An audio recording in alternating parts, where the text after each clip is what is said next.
You're listening to Montreal Now on CJAD 800. That is James MENNIE. He is over at the Montreal Gazette. So, Jim, big news today. We are finding out that the 3 judges on the Bill 21 case will deliver a judgment coming up this Thursday, final day of February. So, and it's going to happen in the afternoon. Thursday, 2:15 p.m., just in time for Montreal Now. Exactly. And God love them. Hey, listen, was it on last week I was saying we should get used to talking a lot more about court cases this year, because that's where Francois Legault and his government are going to find themselves in front of a judge in terms of appeal or whatever. Here's my fearless prediction for Thursday. It'll be taken to the Supreme Court, because you recall back in 2021, April of 2021, in fact, Superior Court Justice Marc-André Blanchard ruled that, on the one hand, the discriminatory elements of Bill 21 that basically used the charter right of freedom of religion as a doormat, and said that, if you want to work for the provincial government, you cannot wear any sign of religious affiliation, especially if you're in a position of authority, which some beanhead bureaucrats cited included teachers. And in his ruling, Justice Blanchard actually said it's a cruel consequence that dehumanizes those affected by it. And it's even worse because, a lot of people who are working as teachers now, who are religiously observant, they're grandfathered, they're protected by their acquired rights. However, they have to balance that against the fact that this is as far as you will ever go in your chosen profession. You will not get a promotion. You will not get you can't get a level transfer. This is it. This is what you are because of what you're wearing around your neck or what you're wearing on your head. So that's one part of the ruling, which, if it is upheld, I can absolutely assure you, will be taken to the Supreme Court by the very parties that, there's a Muslim Association, among others, that challenged the law in the first place. However, Justice Blanchard actually said that Bill 21, because of the notwithstanding clause, they could get away with that discrimination. But on the other hand, they were overstepping their authority by trying to impose Bill 21 on English language school boards, which have the right to maintain and run their own institutions. Which I guarantee you, if that's upheld or overturned, that too is going to be, appealed to the Supreme Court. All of which places us in a very interesting position, because chances are it will be expedited, I would imagine, given the gravity of the case. I don't think it's going to take a couple of years to get in front of the Supremes. But it also is going to, how can I put it, metaphorically, reach down under Justin Trudeau's desk, grab him by the ear and yank him out into broad daylight, because the federal government has said, well, if it goes to the Supreme Court, we're going to take a position on it. Well, I want to see what position Justin Trudeau has taken, if he's had the time while hiding under his desk while all this has been going on with Bill 21 or with Bill 96, to determine what the government's position will be. Will he turn around and push back Francois Legault? And the other element I find very interesting here as well is, on the one hand, the Francois Legault and the Legault government that ran through Bill 21, that seem to have gotten away with it, they're not the same government now as they were back even in 2021.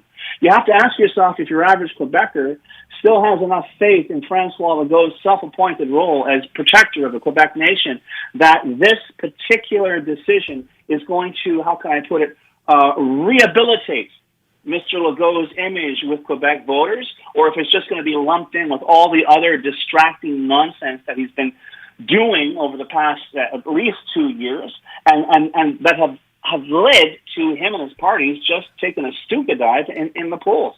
It's going to be a very, very interesting Thursday. So it won't be surprising, but it's going to be fascinating to see how the judgment is constructed, who basically managed to survive the appeal or who didn't, and whether or not, finally, the federal government, which theoretically is supposed to be guaranteeing rights for all Quebecers in all parts of Canada, and last I heard, Quebec is still a part of that country, is going to do their job.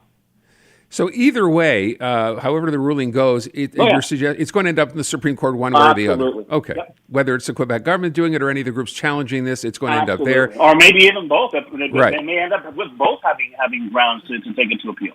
Okay, and that process, because at the end of the day, it's all well and good. Even if the appeal is accepted, right, and the challenge rather is accepted, it takes how long to get to the Supreme Court? Oh, it depends, but let me put it to you this way. All cases are important, but some cases are more important than others. Mm-hmm. And you might see this. You probably wouldn't hear this. They hear this actually this year. I mean, not next month, but maybe by the end of this year. Oh, yeah. Okay. I always thought the arguments are there. It's pretty much, it's not really an arcane piece of law. And frankly, on the one hand, it would seem, as far as I can tell, the Supremes might be handcuffed to this whole idea that, you like it or not, the notwithstanding clause is a part of Canadian law. And it allows Quebec or any other province, essentially, to legislate discrimination, to use the Charter of Rights as a handkerchief. But on the other hand, I mean, who knows? But yeah, I would be very, very surprised if we weren't talking about this again in 2024. Jim, what do you make of the story front page Gazette today, and a pretty good breakdown, too, a chronological breakdown, if you will, of how this whole McGill tuition or Concordia situation actually happened, and the fact that we're now finding out, we now know that they were completely blindsided by this? Well, the fact is, like everything else, and I've been saying literally for years, this is a government of improvisation. This is a government that rules by poll, and this is a government, if there's one piece of consistency for Francois Legault and his entourage, is that you've got to have a villain, you have to have an adversary. The most useful are Anglophones, which is why, indeed, we just got through talking about one attempt to attack the English language education system. Here's another one that isn't necessarily legislature, it's regulatory, it's in terms of financing. But yeah, I'm sorry, this is not coincidence, and I'm not paranoid, okay? Everyone, Francophone business groups, Francophone education groups, everybody except Francois Legault, Pascal Derry, and Jean-François Roberge know that this is a put-up job, know that this is a full frontal attack on English language universities. What gets me is, and I guess I shouldn't be surprised, but can you imagine? You got to give the universities, you got to give them some slack.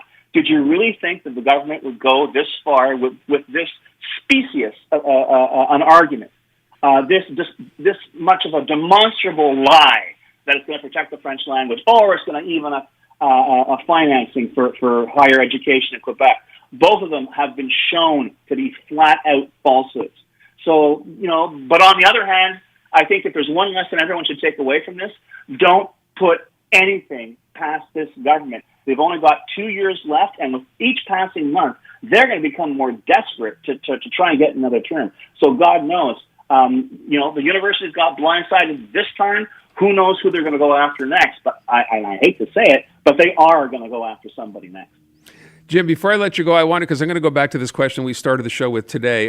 So you remember last week, the mayor and Fadi Daguerre, the police chief, kind of glad-handing themselves, reporting that gun crime was down like 26%. Way to go. Nice job. And then we find out at the end of the day, crime, in fact, was up 11% in Montreal last year. So I asked a question earlier in the day today, beyond do you feel safe in Montreal, and if not, why not? I also added the part about how can we make things, if this is going on right now, and the statistic that really jumped out at me is the fact that Montreal police deal with, on average, nearly 50 cases of assault every single day. 50. And I asked, what can we do? Is it just a matter of policing? Do we need to figure out where police should be?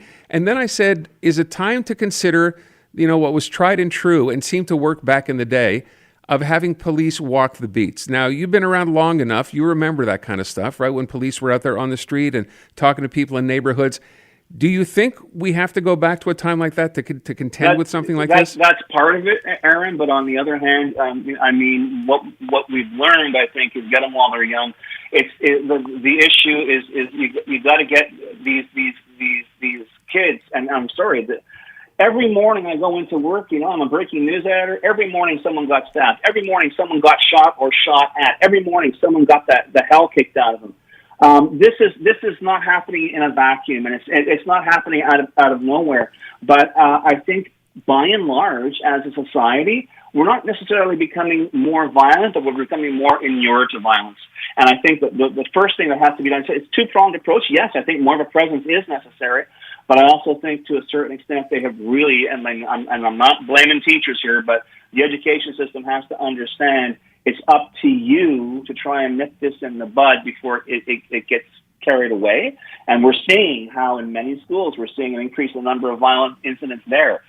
This is not something that I think an extra, more boots on the ground and more handguns on the ground are going to solve. But it's a part of the solution. But really, it's a much larger. It's not a simple problem, and I think one of the ways to deal with it is at the root, at the base. And I'm serious. Even if you're talking about even in elementary school and early high school, because it's clear that overall we have, I'll use the we and I'll plug in me, we have become a more violent society, like it or not, and we're going to have to do something in consequence. And I think that additional policing, well, part of the solution is not the entire solution. But I think back when we were in school, we didn't get lectured on, what's right, what's wrong, whatever else. We did the, reading, writing, math. You're suggesting this is a societal change that we need to see here. I got to tell you, I don't know about you. My schooling and my high schooling, there were a lot of scraps and this and that, but nobody got stabbed. Never mind got shot.